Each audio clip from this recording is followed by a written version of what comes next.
O'Reilly and Dave Daly right here on the Muskegon Channel. I'm Andy O'Reilly. Dave Cackley is over yonder. He's doing his nose spray. I've got a cold still going or whatever I've got. I don't know if it's a sinus infection. I don't know if it's a cold. Cindy's got it now, too. Yes, welcome to July. Welcome to the seventh gate of hell. Is it hot enough for you? Whatever. Dude. Give me a break. It's not that terrible. Oh, it's hot. It's in the 90s. It's hot. July. Huh? It's in the 90s. It's July. What do you want? I want it to be... honestly, you know what I want? I want it to be 72 degrees and zero humidity all the time. Okay, move to San Diego. Move to San Diego. That's your only hope. I mean, seriously, we're not even we're early July. It's too early for anybody to bitch about the heat, no matter how hot it is. No, it's not too early. Relax. Not at all. It's not I'm the a dog taxpaying days. American. I can bitch. That's what's gonna happen. Yeah, that's right. I'm a taxpayer. I pay taxes on this heat. That's right. We got out of the parade yesterday and got back to the cottage, and I took off the clothes that I was wearing in the parade, and it literally felt like I just took them out of the washing machine. Oh, my God. It was so gross. It was so nasty. Sweaty and ugh. But thank you to everybody that said hi in the parade, and really, fun thing. And it's not. I'm not a big parade guy because it's really hard for me to walk down the street and go, look at me. You know, I don't like that at all. But did you do two parades or did you just do one? Just did one. Okay. Yeah, did one. It was cool. We did it up in Whitehall and Montague, and then you go through Whitehall and then you go down across the bridge into Montague and around the corner. So how long a stroll was it for you? It might be a mile and a half. Okay. It's not bad. It's not like I can't do it. It's not it's not taxing on me. I mean, to do a walk like that. And then I did some yard signs and stuff like that too. So that was kind of cool. How many yard signs? Rough guesstimate. Actually, afterwards, we stopped at the Whitehall Coin and Pawn Outlet, and I think we gave out about 20. People just stopped by and grabbed them, and then we went around and played some and did that kind of thing. So it's cool. And I've got some friends putting yard signs out too. And when you're driving around and you see your own yard sign in somebody's yard, that's got to be a little surreal for you. Yeah, it really is, because it's kind of like, whoa, look at that. Hey, wow. This is how, and we're getting closer, man. Yeah, so it'll be a month and 2 days to the primary. Yeah. Today. So I will admit that driving around and seeing a yard sign with your name on it is really kind of that's a kick. It's kind of like, whoa, look at that. Whoa, so cool. do we have any polling in as far as where you rank in the primary? I did see one research thing, and it's neck and neck pretty much everywhere. Yeah. A lot of undecideds, a lot of some for Tanya, some for me. We'll see how it goes. All right. I'm going to continue doing what I'm doing, and I'm going to keep my message positive, and I'm going to continue to try and keep the costs as low as we can keep them on this election, because I think there's a lot of superfluous spending. That's my big word for the day. Oh, superfluous. Hang on. Right. Let me write that down. Superfluous. See if I can spell this right. Superfluous. Flous. Superfluous. You'll have to Google it later. Okay, I'll have to Google that. All right. I just know that's for later. Okay. Roll some news, would you? All right, let's do it. Secretary of State Mike Pompeo is heading to North Korea to meet with Kim Jong-un today. The U.S. is seeking an agreement on a plan for North Korea's denuclearization. Press Secretary Sarah Sanders says the U.S. is continuing to make progress in talks with Kim's regime. This is still a wait and see. I mean, if they don't show us what they got or what they're doing or what they're in the process of doing, then, you got to slap sanctions back on. We'll see. And, of course, the satellite imagery still shows that things are being built in North Korea as far as nuclear programs go. But what do we know? He's an honest and good guy. I'm glad we met with him. That's what I find hysterical. And this is where we've done a complete 180. Both parties have done this. We're meeting with North Korea. Trump's got a meeting scheduled with Putin. Republicans love this. Democrats hate it. Yep. If this were Obama doing the exact same thing, the roles would be reversed. Absolutely. Democrats would love it. Republicans would hate it. Yeah. It is the hypocrisy on both sides is astounding to me. Well, I'm taking partisanship out of the whole thing. And I look at it like this. I mean, these guys are enemies of the state. Period. I'd agree. Yeah. And to me, with the president going around and trying to, it's just a show. I mean, he's just trying to buddy up to these guys, showing that he's making all this great progress and all this other kind of stuff. I don't think it's real. I don't buy into it. I think it's just part of it's a reality show. Yeah, it is. It absolutely is a reality You know what I mean? show. And it's I mean, And dude, this is not reality television. This is. It is. But That's it's what not. it is. But it is. Yeah. And this is where everybody's gone. And if you go on CNN's website or you go on Fox News's website, you're looking at two different countries. I know. It's the way it's amazing to me where you just can't. I've said this, and I mean this on a national scale. I don't mean it locally, because local news covers local stories. Everybody's on board. The national news media is national mainstream news media, and I throw Fox in there. I throw NBC, CBS, ABC, CNN, MSNBC. They're dying. These entities are dying. It may look. I mean, their ratings are actually up a bit because it's all Trump all the time, but from a journalistic integrity standpoint, they're dying. They're awful. Nobody believes anything. And nor should you. I've been preaching this for a long time, and nobody. I mean, there are some that will believe me, but there are some too that are kind of looking at me with this cockeyed, "Oh yeah, sure, you don't know what you're talking about" thing. But I'm here to tell you what. You and I know this for a fact. It's all revenue driven. It's all about absolutely. How much money can we make and how long can we keep this audience's attention. And I'm here to tell you what, dude, all of this stuff, and I'm not pointing the finger at the right or the left or anything else.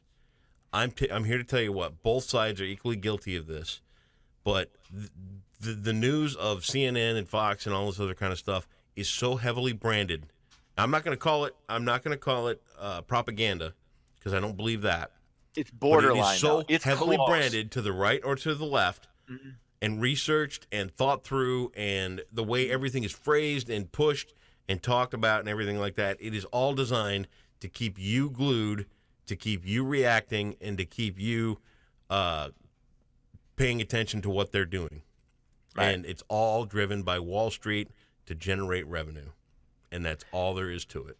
And that's not what news is supposed to be about. It's not. But here's the thing: it's also not supposed to. It's not supposed to be about corporate interests, and it's not supposed to be. Even though some may disagree, it's not about looking out for the little guy either. It's about reporting factual information, right? Regardless of where that information falls or who it benefits. It's not. You're right. It's not about corporate interests. It shouldn't be, and it shouldn't be necessarily about looking out for the little guy. It should be about report news. What's happening? You can report news, but you can also report news accurately, but twist it and use wording to without question, an agenda. An agenda, one way or the other. Put a slant on it to make it right or left, and evoke emotion and a response out of people, and that's what's going on with the big media companies at this point. And it's amazing to me when you talk to somebody who is just a Fox News viewer or just a CNN and MSNBC viewer, they don't see the hypocrisy. They don't see that if they're just watching one of these, that they're not getting those. What? No, it's the other side that's lying. Yep. They're giving me the full honest information. That's what they're getting. No. I got to tell you, where it really, really, really scares me? When you see this kind of the kind of brainwashing going on, when you see it in older adults, people like my parents' age, that buy into this stuff hook, line, and sinker, that to me is, because, I mean, these are the people that grew up with Cronkite. These are the people that grew up with John Chancellor. These are the people that grew up with, just the fact stories. And to think that they have gotten tipped into this whole slanted news thing, and the one-sidedness of either one of these two networks and stuff like that, that to me is what's really frightening. The truth is, we really, And we can't put it back in the bottle because everything is out there all the time Yeah. for everybody's consumption, and nobody knows how to disseminate any of it thoughtfully or with any amount of objectivity at all. Right. But back in the day, you had news. You had a little news in the morning, maybe at noon, maybe Yeah, you catch 6 the headlines at o'clock. noon, and then you see Chef Tell. Yeah, you get 6 o'clock news. You get a half hour of local news, half hour of evening news, Yep. and then at 11 o'clock you had your local news for a half hour. That's all you needed. That's it. You don't need what we have now. You don't No. need 24-hour nonstop coverage. You don't need it. It's just not necessary unless there is a Jessica falls in the well again, Right. or an attack on a major city. Right. We don't need this. But And I'll tell you the other thing too. If they're you watch doing it either one of anyway. those, or either one of the big properties of news, count how many times within an hour you see something that's breaking news or a news alert or something like that. That's not breaking. Oh no. It's not real breaking. These are No, all it's- panic modes. These are all things to Absolutely. garner your attention and draw you in, and it's it ain't good. It's really not. It's ridiculous. All right. Yep. Speaking of ridiculous, Joey Chestnut extended his reign as champion eater at Nathan's famous 4th of July hot dog eating contest. Chestnut down 74 hot dogs and buns in 10 minutes and beats the second place finisher by 10 hot dogs. I'm not even going to mention his name. You ate 64 dogs, you don't get a mention. You eat 74, I'll say, hey, you won, and this is Chestnut's 11th championship. You ever have any of those contests back in your radio days? Oh yeah. I was in a watermelon eating contest years ago, and I hated watermelon. This is like 20 years ago. Right. I think I came in 4th. But you ever I've done have to 2 do eating anything like contests. that? I did a weenie woofers thing at the corner bar in Rockford, hated it, and I did a spaghetti eating contest at the Italian festival in Grand Rapids, hated that. And eating contests are not my thing, at all. It's awful. Really? Yeah. Nothing. It's not. Yeah. I like so little food. It's like I'm a very picky eater. So unless it's like pork very chops, give me picky pork eater chops. is the least of your descriptors. What? You're like a 5-year-old. You're a ketchup on a hot dog guy. No, I'm a mustard on a hot dog guy. Ketchup goes on steak. Oh. So there, And I'll ketchup tell goes you on this, steak too. and fish sticks. I saw the headline of this Joey Chestnut guy with his Nathan's hot dog thing yesterday. And you know what I thought immediately? What's it like when you go to the can after you eat 74 hot dogs in 10 minutes? How long do you have to keep it down? This is what I don't know, because these guys all end up puking their guts out. Do they throw But it at up? what point? But I don't know when. Like, I don't know how long you have to keep all that down, Right. I don't know. Oh, man, you hung up on me. Are you there? I didn't hang up. I'm still here. You're here, But but my your video's face is frozen. I know, that's weird. Weird. I don't All like right, my keep face talking. frozen like that. It looks like I have a stroke or something. Yeah, well, keep talking. Yeah. Well, getting into the Lakeshore Arts Festival specifically, it's set for downtown Muskegon this weekend. Nearly 400 arts and crafts exhibitors will be on hand Friday and Saturday. Food vendors include Fatty Lumpkins, Holy Smokers Barbecue, Yum. and Yodel's Frozen Yogurt. They'll be on hand as well. You can't Wow. You got art and you get food. You get your culture on. Expand your horizons. Enjoy some good tasty eats as well. You gonna hit that? Busy weekend downtown. Rockstock Are you gonna was hit good. that? Yeah. We had Mega 80s on Wednesday night. We had they did the fireworks, and they had yard sale underwear and everybody down there last night. Busy. Nice. Busy weekend. It's a lot of fun. Sweet. Sports. Cubs win. They beat the Tigers 5-2. Tigers just blowing Well, in the wind. we'll It's get all there. over. In a couple of years you'll get there. And I want All right. and you know what? When you pay me this year, I want birthday money. I want a nice crisp Right. 20. I'll pull it right out of my sock. All right. See you tomorrow. All right, take it easy.